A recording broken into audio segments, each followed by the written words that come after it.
లోపల ఇరుక్కొని పోవడం అత్యంత బాధాకర విషయం. వాస్తవంగా ఏంటంటే వాళ్ళ కుటుంబ సభ్యులు వచ్చి ఇక్కడ దాదాపు 15 రోజుల నుంచి వాళ్ళ బాధ అంటే మన వర్ణనాతీతం మనం ఊహించలేము.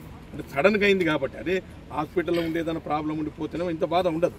కాబట్టి వాళ్ళకు నిజంగా వాళ్ళ కుటుంబ సభ్యులకు చాలా బాధ అనిపిస్తుంది. మేమందరం కూడా అన్ని రకాలుగా ఈ ప్రభుత్వ పరంగా అన్ని రకాల సహాయ సహకారాలు ఉంటాయి. వాళ్ళ బాడీని హ్యాండ్ ఓవర్ చేయటమే కాకుండా ఈ జేపీ కంపెనీ, జయప్రకాష్ కంపెనీ, అదేవిధంగా రాబిన్సన్ టీబీఎం ఉందో వాళ్ళందరూ కూడా కలిసి పనిచేస్తూ ఉన్నారు. వాళ్ళ తరఫున కూడా కుటుంబ సభ్యులకు తప్పకుండా అన్ని రకాల న్యాయం జరుగుతుందని మేము ఆశిస్తూ ఉన్నాం. మా ముఖ్యమంత్రి గారు కూడా అదే చెప్తా ఉన్నారు. వాళ్ళకు ప్రభుత్వ పరంగా కూడా ఏ రకమైన సహాయ సహకారాలు అందించాలో అన్ని సహాయ సహకారాలు అందించడానికి ప్రభుత్వం సిద్ధంగా ఉంది. ఇప్పటివరకు ఆపరేషన్ ముగుస్తుందని భావిస్తున్నాం.